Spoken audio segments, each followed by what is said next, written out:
बचपन से सुनते आए हैं, दीवारों के भी कान होते हैं। कई राज दफन होते हैं ईंट और सीमेंट के बीच। हर दीवार राजदार होती है, घर वालों की, पिछली पीढ़ियों की, दबी हुई सच्चाइयों की। और ऐसा ही एक सच सामने आया उत्तर प्रदेश के शहर फतेहपुर सीकरी में।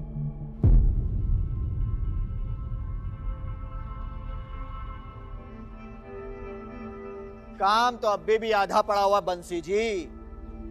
आखिर आप काम कैसे करते हैं?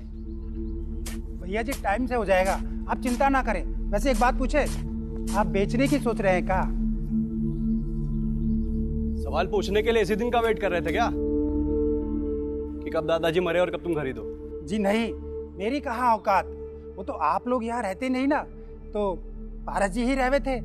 उनकी डेथ के बाद तो आप दोनों ही मालिक हैं, इसलिए बस। अरे बंसी जी ये सब छोड़िए, ये बताइए कि इस सीलिंग का काम कब तक पूरा होगा? इस वीराने में दादाजी अकेले कैसे रहते होंगे? हम दोनों के होते हुए भी उनका अंतिम संस्कार एक नौकर ने किया। उनका नेचर तो आप समझ ही सकती हैं।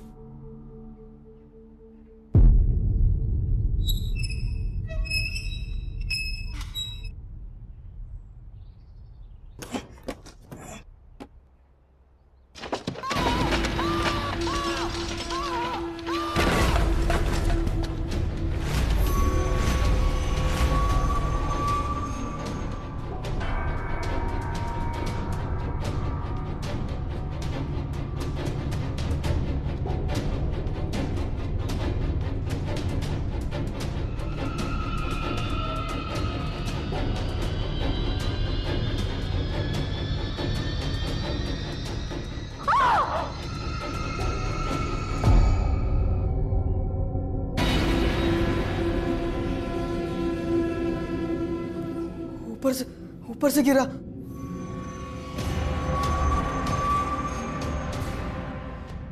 छत में कंकाल।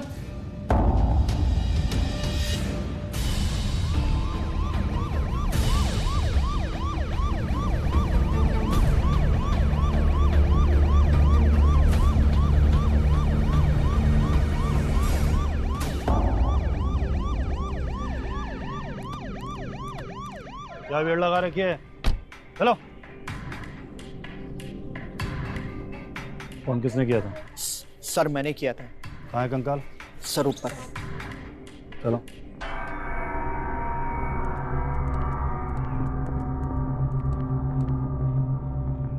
हम लोग तो यहाँ कुछ थे ही नहीं। दादाजी के मरने की खबर 2 दिन पहले मिली। सालों से दादाजी हवेली में यहाँ अकेले रहते थे। हम लोगों का उनसे कोई नाता रिश्ता कुछ नहीं था सर।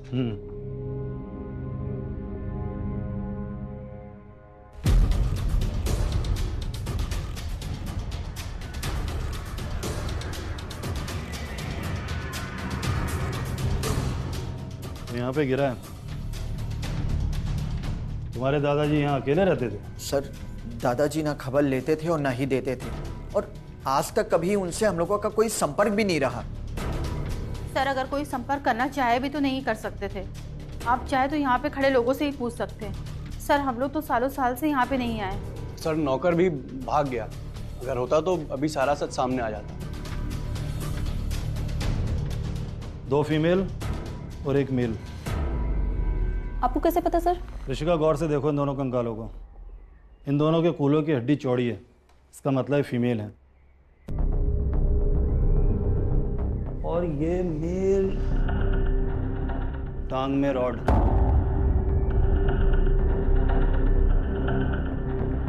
ऋषिका फॉरेंसिक टीम को बुलाओ।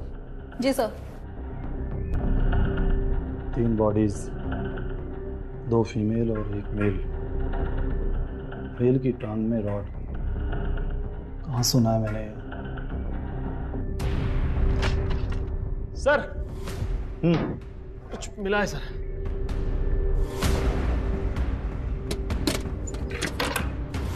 सर मुझे ये सामान ना इन मरने वालों को लगा है।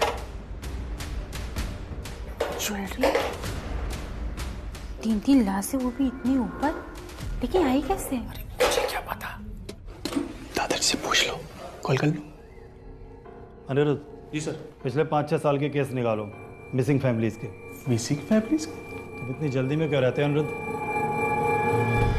3 मेंबर्स हैं ना, राइट? जी सर। 2 फीमेल और 1 मेल जो गायब हो गए हों और जिनका आज तक पता ना चला हो, समझे? जी सर। सिर्फ फतेहपुर सीकरी शहर में नहीं, पूरे स्टेट में। जी सर।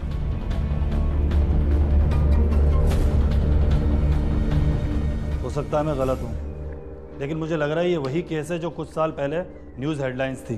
कौन सा केस सर? सुधा मिश्रा केस। सुधा मिश्रा? सर हम यहाँ फतेहपुर सीकरी में हैं और वो केस मेरठ में हुआ था, यहाँ से 300 किलोमीटर दूर। ये बात सोचने वाली है सर। मैं भी यही सोच रहा हूँ, इतनी दूर से लाकर मारना और फिर गाड़ना।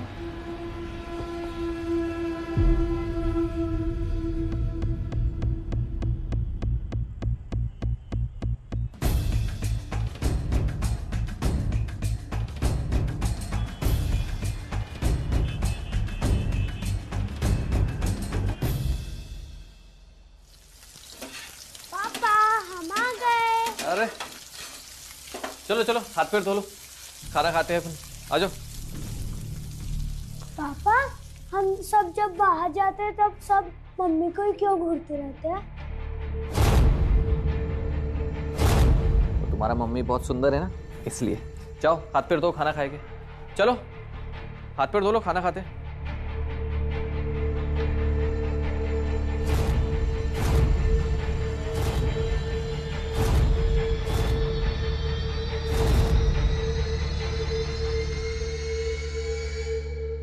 क्या हुआ? क्या गलती थी मेरी? जिंदा बच गई यही ना, पर इंसान के दामन में दाग लग जाए तो मरते दम तक नहीं जाता। और ये तो खून का इल्जाम है, चिता तक जाएगा। अरे 5 साल से तुम एक ही बात कर रही हो, अब इस बात को छोड़ो।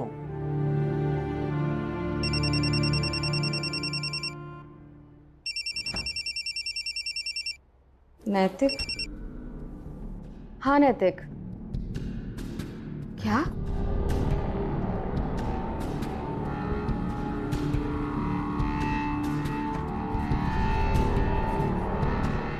किसका फोन है?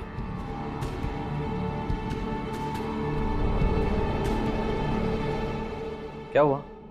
किसका फोन है? नैतिक का। उन तीनों की लाश मिल गई है। लाश? फतेहपुर सीकरी की किसी हवेली में।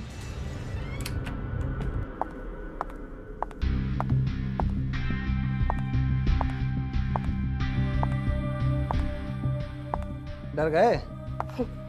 डरेंगी ना सर, कारण है। 5 साल पहले तुमने एक कांड किया था, उसके सबूत मिल गए हैं। सर आप हर बार आते और हमें परेशान करते। सर सुधा एकदम बेकसूर है सर। इस बार पुख्ता सबूत मिले हैं, ले जाना तो पड़ेगा। फतेहपुर सीकरी। अरेस्ट करो मैडम को। सर मेरी बात सुनिए। सर मेरी बात सुनिए सर। सर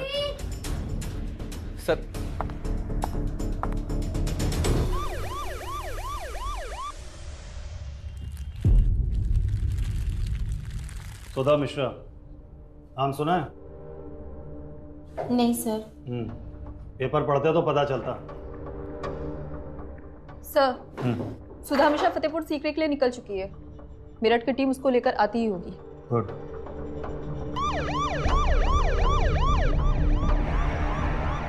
बहुत समय नहीं बीता है जब हेडलाइंस तुम्हारे नाम हुआ करती थी।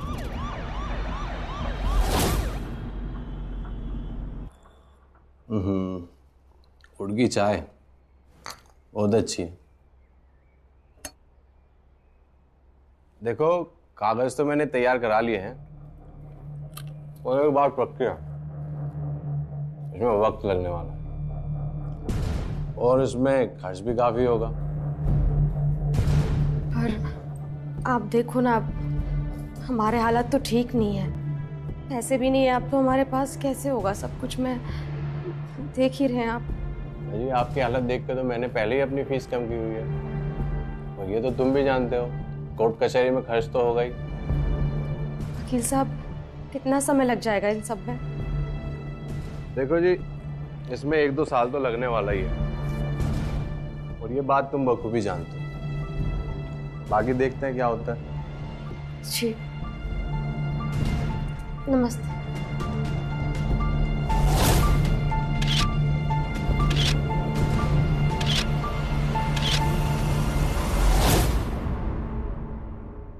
शायद दादाजी को पता होता। लेकिन उनसे पता करने के लिए तो ऊपर जाना पड़ेगा।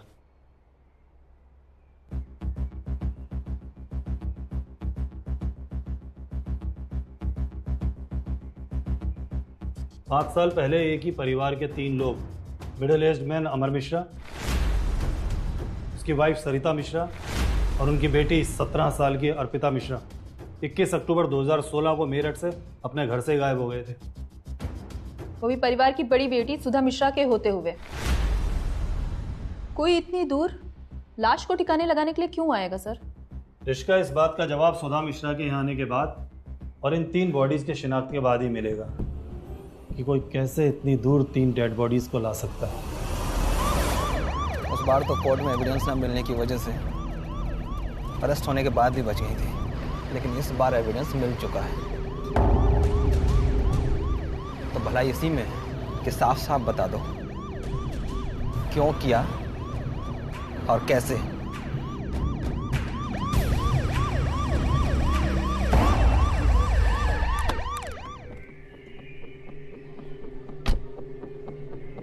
लेके आओ उनको।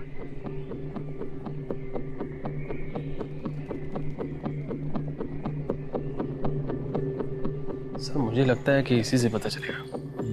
सर टीम से बात हुई है, सुधा को लेकर आती ही होगी।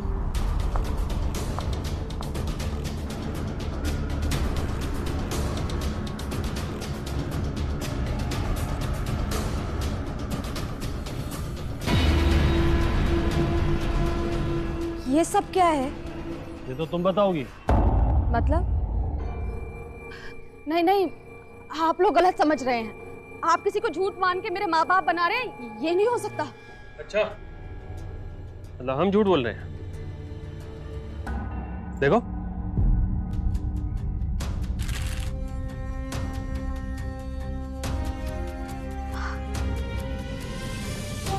बाबा, दादाजी ने इस लड़के के साथ मिलकर सारा कांड तो नहीं किया? लेकिन इसने अपने माँ बाप को मारा कैसे? मारा तो मारा सही, लेकिन हमारा ही घर मिला था लाश छुपाने के लिए।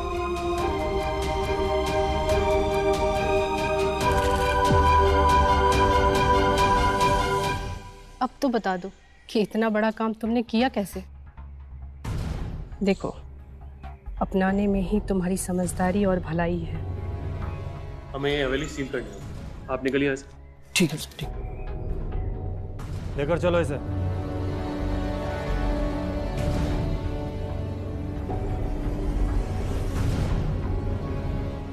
Thanks to corporate. Sure. Aniruddh ji sir. पूरे मकान को सील करवाओ अच्छे से। सब लड़कियों लेकर चलो।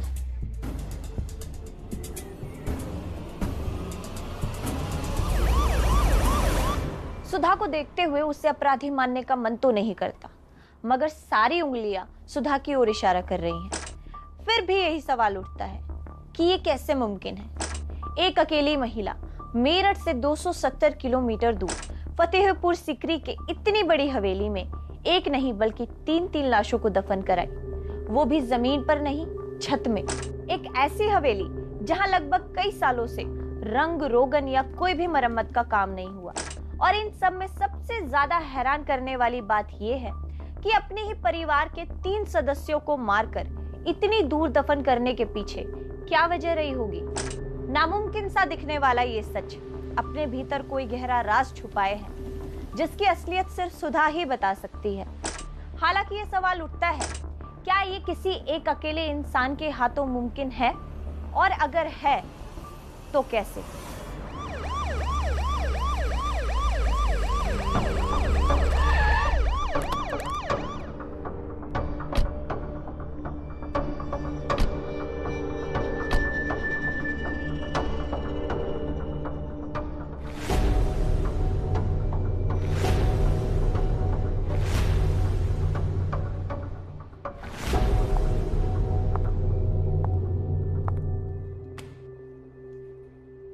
इस फाइल में ऑटोप्सी और डीएनए की रिपोर्ट है, जिससे ये कंफर्म हो गया है कि वो लाशें तुम्हारे पेरेंट्स और बहन की थी। सर पर वार होने की वजह से मौत हुई है। तो बताओ, तुमने ये किया कैसे? सर मैंने नहीं किया। मैं आप लोगों को पहले भी बता चुकी हूँ, मैंने खून नहीं किया है। तुम वही अपने घर में सो रही थी और तुम्हारे पूरे परिवार को खत्म कर दिया गया और तुम्हें जिंदा छोड़ दिया गया। ये पॉसिबल ही नहीं कि इसमें तुम्हारा हाथ ना हो। सर मैं अपने परिवार को खुद से क्यों मारूंगी? ये तो तुम ही बताओगी, हम भी तो यही पूछ रहे हैं। सवाल तब भी वही था और अब भी वही है। क्योंकि आप लोग केस सॉल्व नहीं कर पा रहे हैं, इसलिए आप लोग मुझे मुजरिम बना रहे हैं। ना कुछ सोचा ना समझा। बहस ना करो, तुम वकील नहीं हो, हमारे सवालों का सही सही जवाब दो बस। अच्छा, आपके पास कोई सबूत है मेरे खिलाफ? सर आपके पास सबूत है कोई? सर आप बताइए ना, आपके पास मेरे खिलाफ कोई सबूत है? आप में से किसी के पास कोई भी सबूत नहीं है। क्या गलती है मेरी? क्या गलती है? सिर्फ यही ना, खूनी ने मुझे जिंदा छोड़ दिया और मेरे परिवार वालों को मार दिया। इतनी परेशान हो तो तुम क्यों नहीं सोच लेती? फतेहपुर सीकरी की हवेली में उन तीनों की लाशें मिलती हैं। अगर खुद चलकर नहीं आई तो कोई तो लेकर आया होगा। तुम ही सोचकर बता दो कौन हो सकता है, तुम्हें छोड़ दिया जाएगा। सुधा, आप सुधा को पकड़ के काहे लाए? कोई सबूत है तो दो, वरना छोड़ दो। ठीक है, लेकर जाओ, लेकिन शहर से दूर नहीं। जब तक हम ये केस सुलझा नहीं लेते तुम लोग यहीं रहोगे हमारी निगरानी में।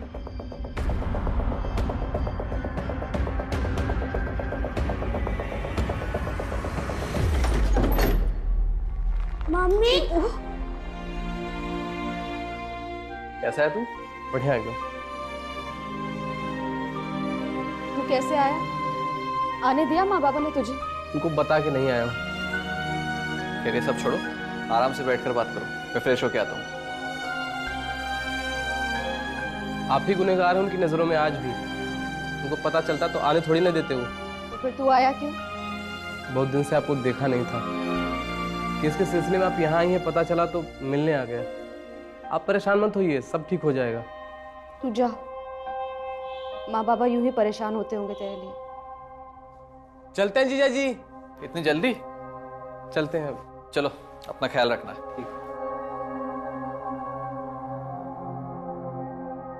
चलो पापा खेलते हैं। दीपू बेटा, एक काम करो, तुम अंदर जाकर अपना ड्राइंग का होमवर्क करो, जब तक मैं मम्मी से बात कर लेता हूँ।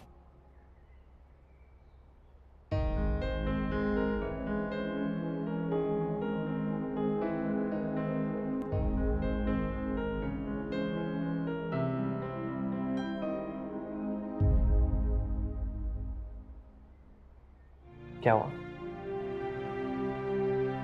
कभी कभी सोचती हूँ कि उस दिन माँ बाबा के साथ मैं क्यों नहीं मर गई। उस खूनी ने मुझे क्यों जिंदा छोड़ दिया? मुझे भी मार देता ना, किस्सा ही खत्म हो जाता। अगर भगवान मुझे एक मौका और देना तो मैं अपनी जिंदगी के बदले उनकी जिंदगी एक बार फिर से वापस मांग लूं। और हम भगवान भरोसे हुनो तुम्हारे साथ, सब ठीक हो जाएगा। हम दोनों मिलकर सारी जंग जीत लेंगे। तुम और दीपू तो मेरी ताकत हो, लेकिन ये लड़ाई अब मुझे अकेले ही लड़नी होगी। अगर मुझे कभी कुछ हो गया तो तुम दीपू का ख्याल रख लोगे ना? मैं हमेशा तुम्हारे साथ। ये बात कुछ समझ नहीं आ रही। खूनी ने लाशें छिपाने के लिए इस जगह को कैसे चुना? मेरठ में रहते हुए फतेहपुर सीकरी को चुनना, वो भी 100 साल पुरानी हवेली की छत, जबकि उसमें पारस कोठारी रहते थे। मेरठ से 300 किलोमीटर दूर फतेहपुर सीकरी लाशें छुपाने के लिए आना, ये बात कुछ समझ नहीं आ रही। वहीं गाड़ देती। ये काम सुधा ने अकेले किया भी कैसे? सर, सुधा की शादी हो चुकी थी उस समय। हो सकता है कि दोनों ने मिलकर खेल रचाया। सर, मेरी मेरठ टीम से बात हो चुकी है। वो इस पहेली को पहले से सुलझा चुके हैं। जिस वक्त ये कांड हुआ था उस समय सुधा का पति उस शहर में नहीं था। लेकिन सर क्या ये जरूरी है कि सुधा ने ये सब किया हो? मतलब ऐसा भी तो हो सकता है ना कि कोठारी और खूनी की आपस में कोई साठगांठ हो, यानी कि दादाजी यानी कि पारस कोठारी को सब कुछ पता हो, वरना कैसे कोई उनके रहते उनकी हवेली की छत पर जाकर 3-3 लाशें छुपा सकता है सर? नहीं हो सकता, क्योंकि कोई ऐसी बात है जो सिर्फ सुधा जानती है और वो हमसे छिपा रही है। घर के 3 मेंबर्स को मार दिया और ये जिंदा बच गई, कैसे? इसी कैसे को हमें सुलझाना है। जो काम मेरा टीम नहीं कर सके वो हम करके दिखाएंगे। Yes sir.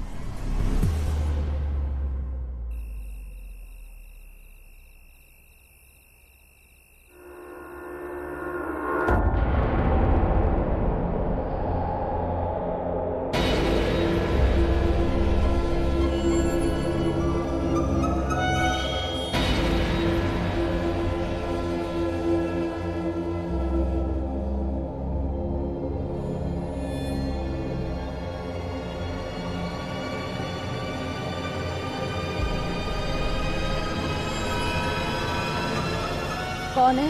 दी, मैं हूं नैतिक। तू है? तू यहाँ क्या कर रहा है? अंदर आना। नहीं दीदी, बाहर पुलिस का पहरा है, अंदर नहीं आ सकता। पुलिस का पहरा? अरे छोड़िए वो सब, मैंने पारस कोठारी के नौकर का नाम और नंबर पता कर लिया है। वो कैसे? अस्पताल से। नौकर का नाम तबरेज और ये रहा उसका पता। दी अब चलता हूँ। तूने मेरे लिए जो कुछ किया मैं जिंदगी भर ना भूल सकूंगी। तू जा, तुझे कोई देख लेगा। जा।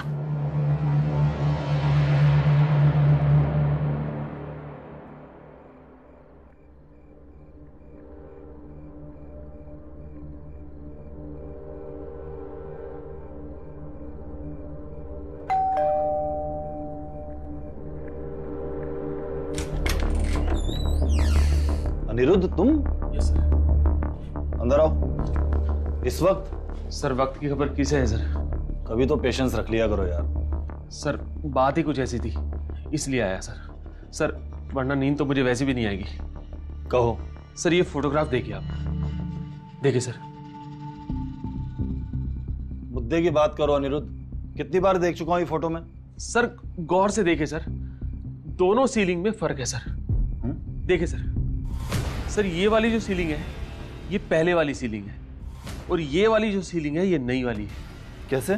सर ये देखिए, ये 2016 से पहले वाली सीलिंग, मेरा मतलब है कि पुरानी वाली सीलिंग को हटाकर नई वाली सीलिंग लगाई गई है और जो नई वाली सीलिंग है सर उसकी पट्टियों में फर्क है। देखिए सर। इसका मतलब कोठारी फैमिली झूठ बोल रही है। उनका तो कहना था कि पिछले 100 साल में उस हवेली की एक ईंट तक नहीं बदली। सीलिंग बदल दी और उसके गवाह हैं ये पिक्चर्स। इसका मतलब खूनी ने हवेली में पारस की परमिशन से एंट्री ली। यस सर, बिल्कुल सही कहा आपने। लेकिन सर एक बात अभी भी समझ में नहीं, मेरठ से फतेहपुर सीकरी कुछ समझ में नहीं आया सर। अब समझ में आ जाएगी। Good job. Thank you sir. अब दिल्ली दूर नहीं।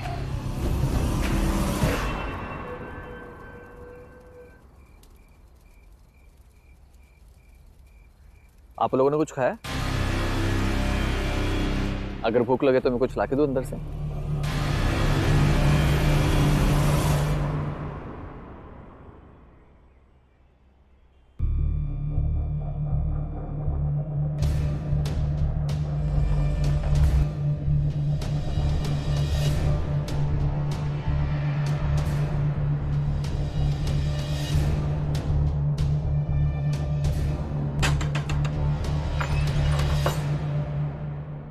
कौन है आप?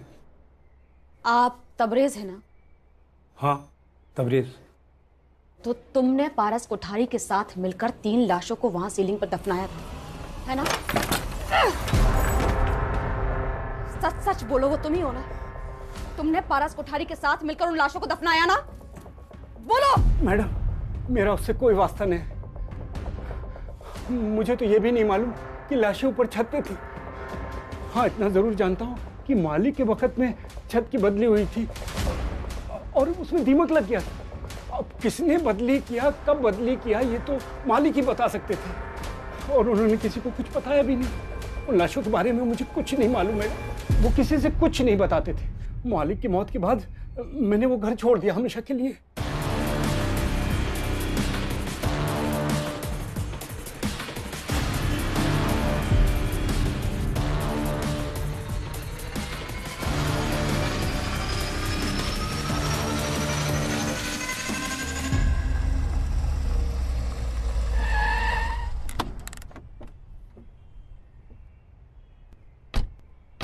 हाय नीलेश। हाय, गुड मॉर्निंग। Good morning. इतनी सुबह? सब ठीक तो है? कुछ पुख्ता सबूत मिले थे, सोचा सुबह मिल लिया जाए। ये देखो।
जबकि आपने ये वुडन सीलिंग का रहस्य सुलझा लिया है और ये भी पता लगा लिया कि कहीं ना कहीं खूनी का नाता वुडन कॉन्ट्रैक्टर के साथ हो सकता है, लेकिन मुद्दा फिर भी वही का वही है कि कैसे। इसी में तो आपकी मदद चाहिए। राइट, चलिए एक बार फिर से दिमाग के घोड़े दौड़ाते हैं। सोचने वाली बात यह है कि खूनी ने 3 डेड बॉडीज को गाड़ी में डाला और हवेली पहुंचने तक लगभग 6 घंटे की दूरी बिना किसी चेक पोस्ट पर पकड़े तय कर ली। एग्जैक्टली। और अगर पारस कोठारी का इस सबसे कुछ लेना देना नहीं है तो उन्हीं की हवेली के अंदर उन्हीं की सीलिंग में लाशें कैसे छुपा दी? सर, क्यों ना हम ये सच सुधा के मुंह से निकलवाएं? बैड आइडिया, कुछ और सोचना होगा।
मतलब पारस कोठारी मेरठ से अपना कॉन्ट्रैक्टर बुलवाता था। मतलब मेरे माँ बाप का कातिल कोई कॉन्ट्रैक्टर है?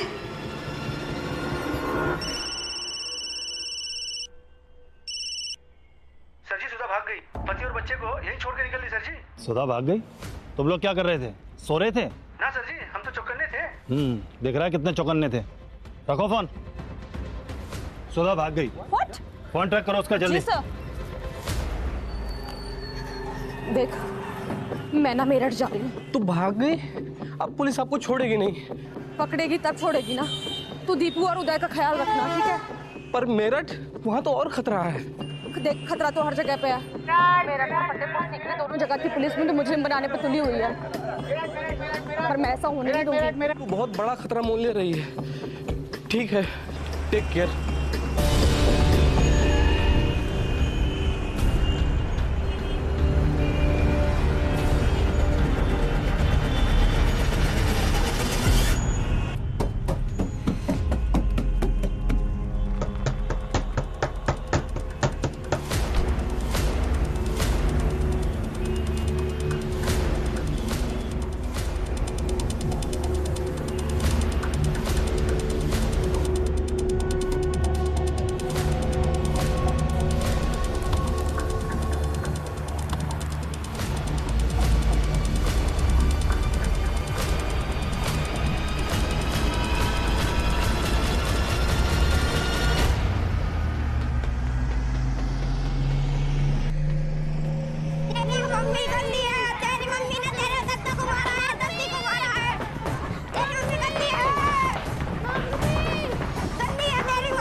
जब देखो तब हमें परेशान करने चले आते हैं।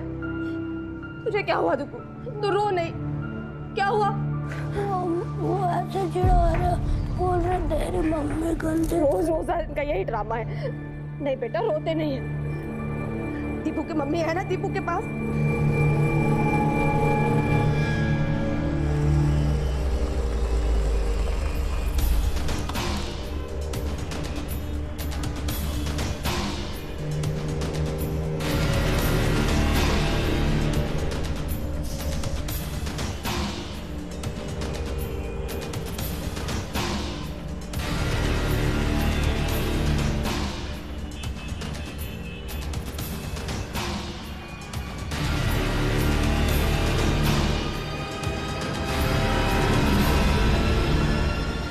सर, कुछ भी पता नहीं चला सर। सर, नहीं पता चला। किलर ने 3 डेड बॉडीज को फतेहपुर सीकरी तक ट्रांसपोर्ट एसयूवी या कार से नहीं किया, ऐसी गाड़ी में आया होगा। अनिरुद्ध, 21 अक्टूबर की रात के टोल नाके के सभी गाड़ियों के नंबर निकालो और चेक करो, एक भी गाड़ी छूटनी नहीं चाहिए। Yes sir. Yes sir. एक से टाइट कर को, गिरना नीचे। सही से कटनी चाहिए ये ढीले हाथ चला रहा है। खाके नहीं आया क्या?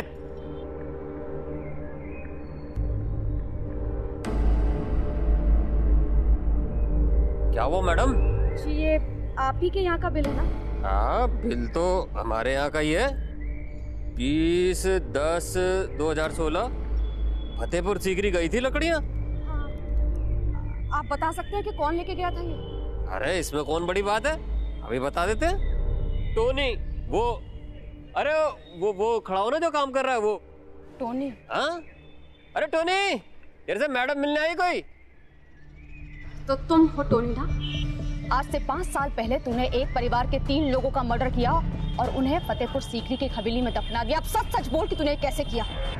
मैंने कोई मर्डर नहीं किया, आपको कोई गलतफहमी हुई है। और सुनिए, मैं सिर्फ अपना काम करने गया था, कोई मर्डर नहीं किया मैंने। मुझे गलतफहमी हुई है, सच सच बता वरना मैं पुलिस को खबर कर दूंगी। मैं बता रही हूं। मैडम मेरी बात सुनिए, एक और आदमी था इस काम में, शायद उसको कुछ मालूम हो। एक और आदमी? हाँ। कहाँ मिलेगा वो? वो ये रहता पास में। आप आइए मेरे साथ, मैं आपको मिलवाता हूँ। आइए आइए आइए।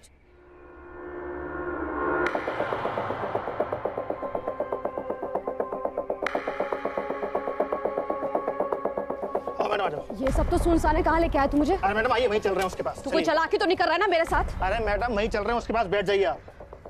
मैडम बैठ जाओ। मैं नहीं बैठूंगी इसमें। अरे मैडम उसी के पास लेके जा रहा हूँ आपको, बैठ जाइए।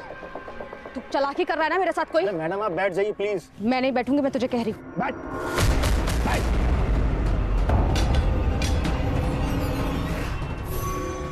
सच सच बोल, तूने किया ना सब कुछ? हाँ, मैंने किया। मुझे अंदर कराएगी हैं? मुझे अंदर कराएगी? मुझे रोक, मुझे अंदर कराएगी, रोक।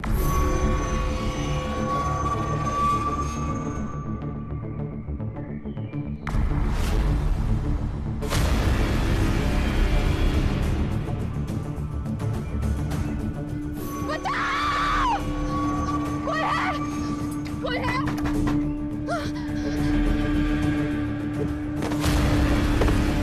बचाओ!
मुझे पकड़ने आई थी, हाँ?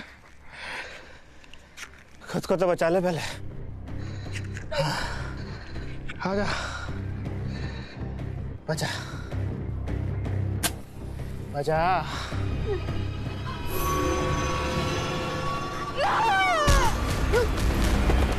सुधा,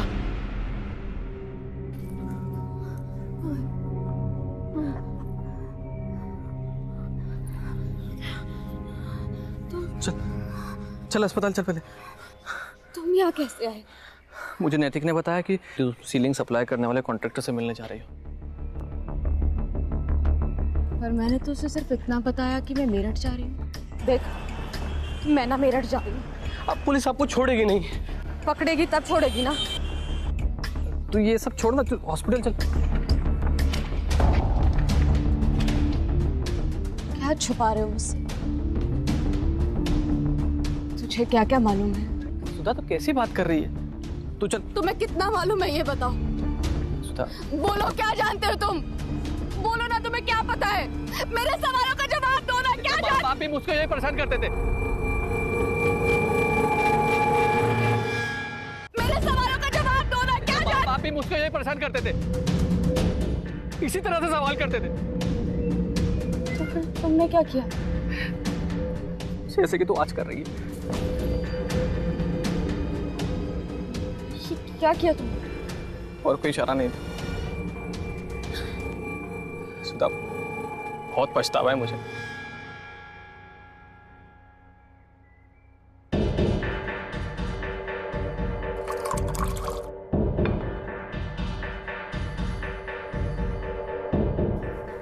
क्या हुआ? कुछ बात बनी? इंटरव्यू दिया है, 1-2 दिन में बताएंगे। 1-2 दिन में बताएंगे? 1-2 दिन सुन सुन के ना मैं तो तंग आ चुकी हूँ। हर दिन 1-2 दिन 1-2 दिन। मैं अपनी तरफ से कोशिश कर रहा हूँ ना। कोशिश करने से क्या होता है? उधर डॉक्टर्स कह रहे हैं कि 2.5 महीने के बाद कभी भी हो सकता है। दवाइयों का खर्चा, अस्पताल का खर्चा, हम 2 लोग नहीं पल पा रहे, बच्चे का क्या करेंगे? तो सोच सोच के दिमाग खराब हो जाता है। अरे तो मैं कोशिश कर रहा हूँ ना। मुझे पता है बच्चा होने वाला है, हमारी जिम्मेदारियां बढ़ने वाली है। जिम्मेदारियां? तुम ना जिम्मेदारियों को नाम मत लो। तुम्हें पता होता ना जिम्मेदारी क्या है? 100 रुपए उधार नहीं मांग रहे होते दोस्तों से। जिम्मेदारी है उनसे ना गलती की शादी करके। पापा सही कहते थे।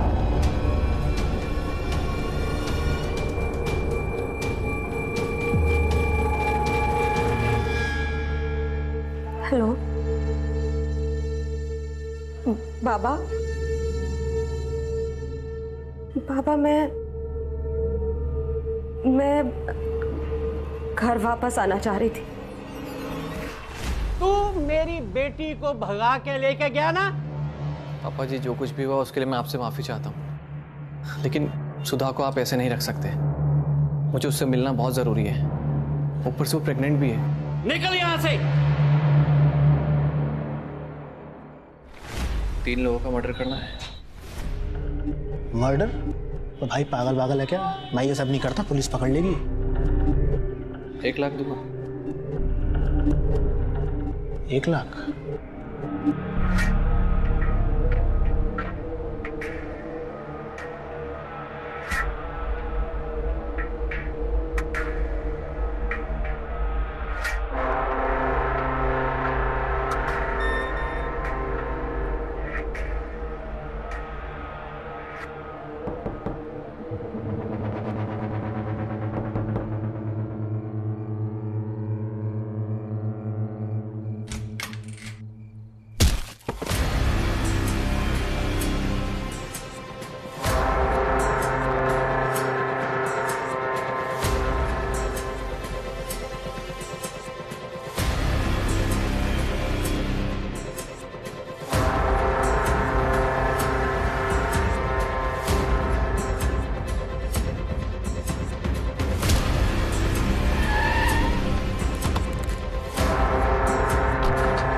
माँ बाप अपनी बहन सबको छोड़ दिया तुम्हारे खातिर, और तुमने क्या किया?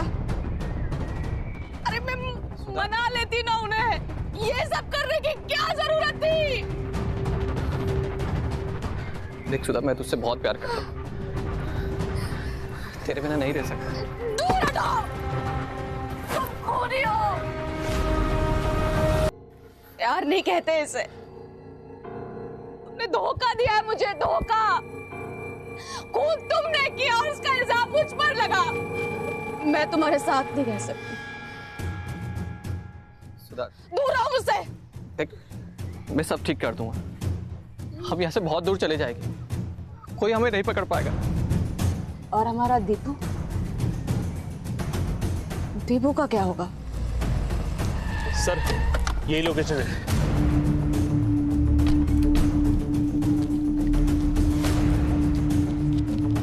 तू दीपू को छोड़, तुझे मैं संभालूंगा ना। दीपू को हमारे रिश्तेदार संभाल लेंगे, पुलिस तुझे फंसा देगी। कहीं नहीं जाना मुझे तुम्हारे साथ। तुम खूनी हो, दरिद्र हो, तुमने धोखा दिया है मुझे। सुधा, सुधा, इंस्पेक्टर साहब, ये है खूनी। इसने मारा मेरे माँ बाप को, इसने मारा, ये खूनी है सर। अनिरुद्ध, पकड़ो इसे। हमें टोल नाके से कैरियर वैन का नंबर मिला था, हम उसके मालिक टॉनी का फोन ट्रैक करके यहाँ तक पहुंचे। हमें लगा कि टॉनी कातिल है, लेकिन असली कातिल तुम हो। लेकर चलो इसे। चलो चलो चलो चलो। आइसक्रीम खानी है? आ जाओ। कौन सी आइसक्रीम खाओगे बताओ?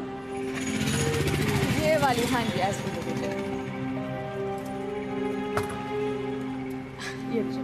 मम्मी मम्मी पापा कहाँ हैं? बेटा, पापा ना काम से गए हैं बहुत दूर। पर तुम उदास क्यों होते हो? मम्मा है ना तुम्हारे पास। आइसक्रीम अच्छी है? चलो आ जाओ। भारतीय संस्कृति में परिवार को बहुत महत्व दिया गया है। पुरानी कहावत है कि जीने के लिए दो चीजें सबसे ज्यादा जरूरी है, एक परिवार और दूसरा प्यार। यही प्यार है जो परिवार को एक डोर में बांधे रखता है। ये हौसला भी है और हिम्मत भी। मगर इस प्यार की मर्यादा होती है, और जब इस मर्यादा को तोड़ा जाता है तो जुनून का जन्म होता है। यही जुनून अक्सर जुर्म की वजह बनता है। मैं सपना चौधरी जाते जाते आप लोगों से बस इतना आग्रह करूंगी कि प्यार और जुनून के बीच का फर्क समझिए।